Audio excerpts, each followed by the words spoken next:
Halo rebahaner yang budiman, Bang TM di sini. Jadi kali ini aku akan merangkum sebuah film yang berjudul Shot Caller. Film ini adalah sebuah film kejahatan yang seru di Amerika Serikat pada tahun 2017. Yang dimana film ini disutradarai oleh Rick Roman Wag.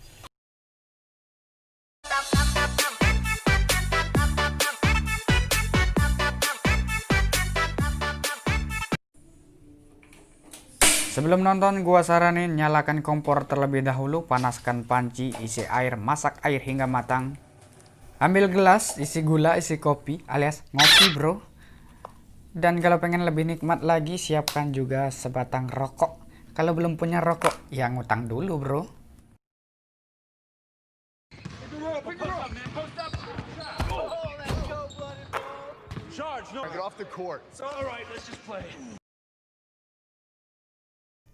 Film ini akan bercerita tentang sebuah kehidupan seorang bapak biasa. Dia bernama Jacob. Ia adalah seorang pria kantoran biasa yang memiliki seorang anak yang masih kecil dan juga istri yang masih muda, sehingga masih enak untuk digenjrot. Sehingga di adegan pertama ini kita diperlihatkan oleh adegan mesranya bersama istri di toilet. Namun lupakan tentang itu. Di suatu momen, Jacob dan istri terlihat nongkrong di kafe bersama rekan dan istrinya.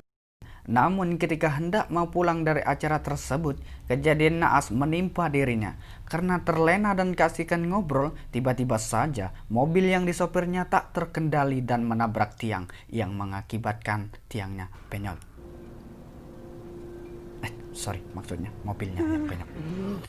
Dan yang lebih parah, rekan dan istrinya juga tewas di tempat seketika. Karena kejadian tersebut, dirinya harus mendekam di penjara selama 7 tahun.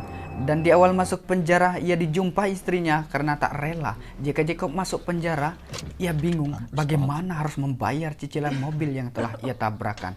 Namun Jacob mengatakan, "No baby, strong, kamu pasti bisa." Jacob yang pertama kali masuk penjara sempat ingin dihadang oleh Brock Lesnar.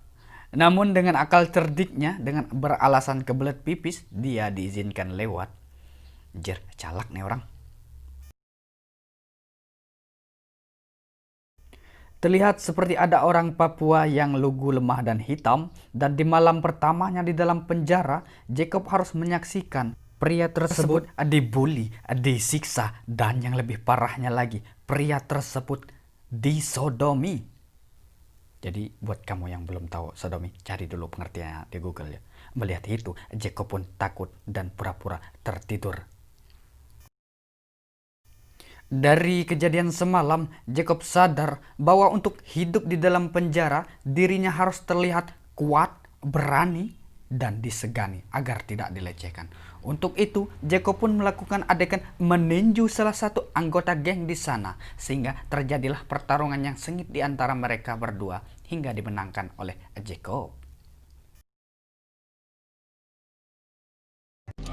Step in. Leave your dirties by the door.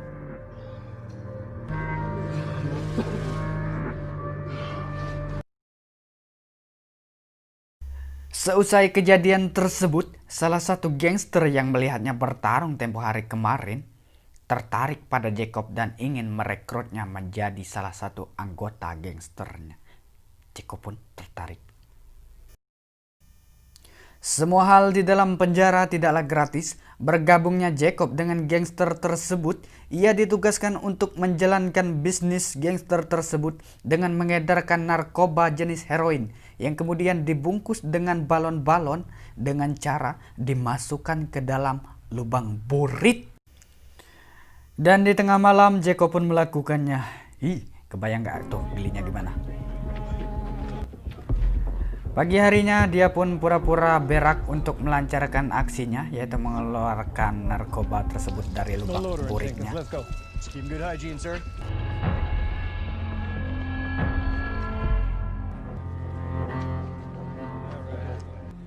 Keep putting in that work, money man. Tidak cukup hanya itu, Jacob pun dijajal lagi sebelum resmi bergabung dengan gangster tersebut. Ia disuruh untuk membunuh salah satu tahanan sebagai tanda bahwa dirinya memang layak untuk bergabung. Untuk ini, Jacob pun berpikir 2 kali. Namun, mau tak mau Jacob terpaksa harus melakukannya. Karena jika dia menolak, ia akan dimusuhi gangster tersebut dan otomatis rasa gagah dan aman yang saat ini ia dapatkan akan lenyap seketika. Setelah berpikir cukup panjang, Jacob pun melakukannya. Ia pun menusukkan pisau kepada korban hingga korban itu tewas seketika. Ini merupakan pembunuhan pertama yang ia lakukan. Jacob jadi jahat sekarang ya.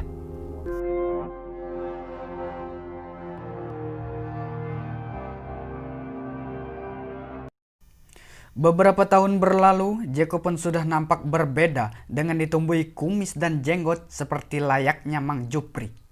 Maksudnya layaknya gangster sungguhan. Pria ini bernama Zodegan. Ia diberitahu oleh Shotgun bahwa ada orang yang paling berkuasa di gangster dan di luar gangster ini. Orang tersebut adalah Herman Gonzalez.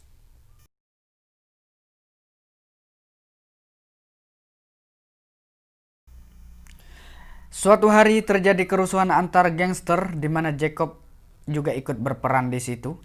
Di tengah keributan, ia melihat orang yang ingin menusuk Herman Gonzalez dari belakang. Sontak, melihat itu ia berpikir untuk menyelamatkan Herman dan menggagalkan aksi orang tersebut.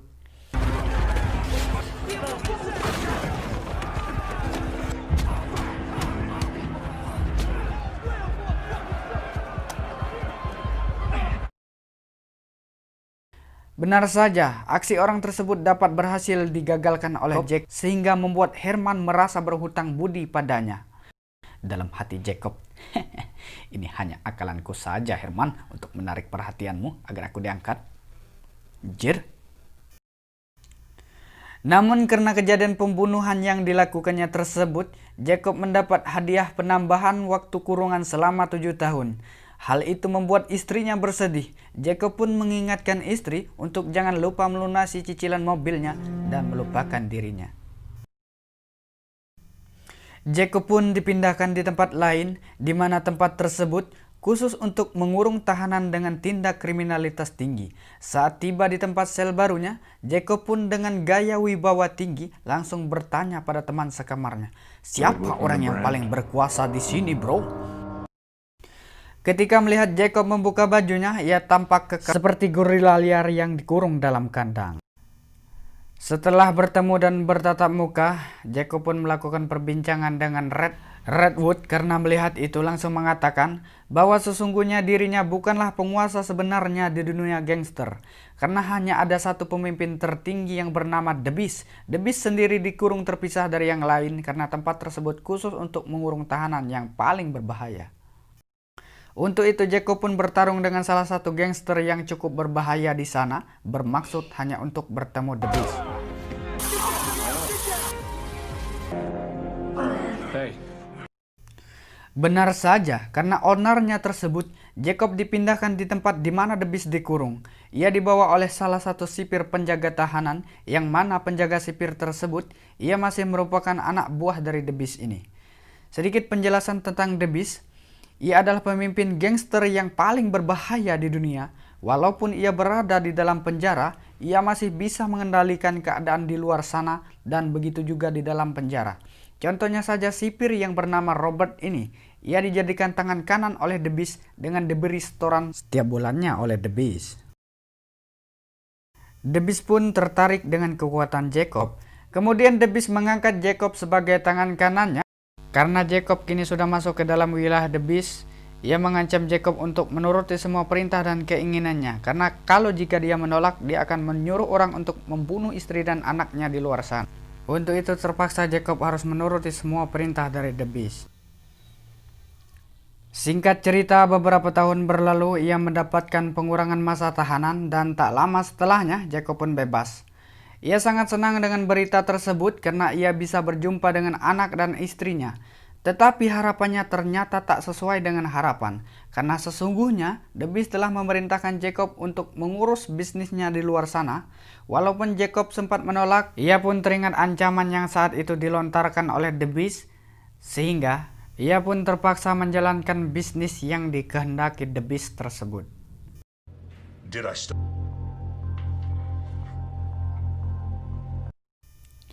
Setelah keluar dari penjara, Jacob pun disambut hangat oleh Shotgun yang sudah keluar 1 tahun yang lalu. Jacob diajak ke pesta oleh Shotgun untuk merayakan kebebasannya, tapi tiba-tiba terjadi kerusuhan penembakan di tempat itu yang sepertinya ditujukan kepada Jacob. Esoknya, Jacob langsung menemui Herman Gonzalez yang merupakan pemimpin gangster yang waktu itu pernah ditolongnya. Tujuan Jacob ke sini ialah untuk berbisnis senjata yang sesuai dengan diperintahkan oleh The Beast.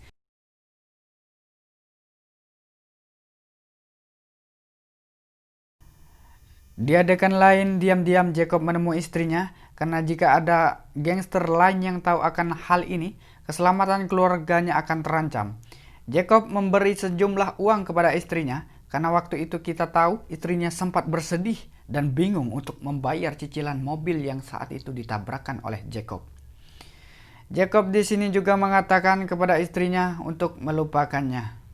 Istrinya pun bertanya, "Mengapa kau suruh aku demikian?" Jacob pun tidak menjawab dan langsung meninggalkannya. Esoknya, istrinya mengajak anaknya untuk menemui Jacob. Anaknya menyampaikan kekecewaannya kepada Jacob karena selama ini ia telah melantarkan dirinya dan juga cicilan mobil ibunya. Jacob pun mengatakan kepada anaknya untuk melupakan dirinya. Tak tahu dari mana anaknya tersebut mengerti akan maksud perkataan dari Jacob, bahwa semata-mata yang ia lakukan hanya untuk melindungi keselamatan dirinya dan ibunya. Dengan perasaan sedih, Jacob mengusir istri dan anaknya tersebut. Besoknya Jacob berpikir untuk tak tinggal diam. Ia mulai menyusun rencana bermaksud untuk mengakhiri ini semua. Diawali dengan membunuh Shotgun yang ternyata adalah pelaku penembakan dari misteri yang ia alami waktu itu di pesta. Ternyata Shotgun adalah orang yang disuruh The Beast untuk memperingatkannya apabila ia tidak menuruti perintahnya.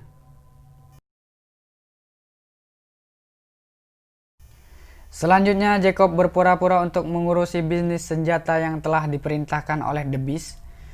Namun di tengah perjalanan, ia ternyata sudah diam-diam menyusun rencana dengan menghubungi pihak kepolisian dan membocorkan lokasi tempat transaksi senjata ilegal tersebut. Benar saja, tempat tersebut disergap oleh tim gabungan kepolisian hingga terjadilah baku tembak di situ yang mengakibatkan pihak gangster yang dipimpin oleh Herman Gonzalez tersebut tewas. Sehingga hanya menyisakan Jacob seorang yang masih hidup di sini. Dan disinilah Jacob sekarang. Polisi menawari kebebasan kepada Jacob dengan satu syarat. Ia harus memberitahu semua bisnis dan bukti kejahatan The Beast. Namun di sini Jacob menolak, karena dia tahu jika ia melakukan itu, keluarganya akan dalam bahaya. Benar saja dia dikirimkan di penjara di mana tempat The Beast berada. Untuk itu dia tidak takut karena sebelumnya dia sudah menyusun rencana, di mana di sini Jacob sudah menyeludupkan silet sebelum bertemu The Beast dengan dimasukkan lagi ke dalam lubang bulitnya. Saat waktunya tiba, kini Jacob dipertemukan dengan The Beast dengan tatapan tajam, penuh emosi seakan ingin membunuh. Karena ia tahu bahwa Jacob sudah berkhianat, ia mengatakan pada Jacob bahwa keluarganya akan habis dibuatnya. Mendengar itu, Jacob pun emosi. Saat tiba waktunya ia akan dipindahkan dengan bermodalkan silet yang sudah ia keluarkan dari lubang buritnya. Ia berhasil membuka ikatan tangannya lalu memasukkan Robert ke dalam kurungannya. Juga berhasil merebut kunci kurungan The Beast. Tanpa berpikir panjang, ia yang saat ini emosi kemudian membuka kunci kurungan The Beast. Dan terjadilah pertarungan yang sangat sengit di sini, di mana akhirnya pertarungan ini dimenangkan oleh Jacob. Jacob menggorok leher The Beast hingga tewas. Dengan tewasnya The Beast saat ini, ia kini menjadi pemimpin yang satu-satunya berkuasa. Sekian dan lamat. Film yang sangat jos. Jadi pesan yang dapat kita ambil dari film ini ialah belajarlah kuat untuk dihargai. Saya TM pamit undur diri, namun sebelum itu silakan kalian subscribe terlebih dahulu supaya saya bisa menyalakan kompor yang lebih gede nantinya. See you next time video.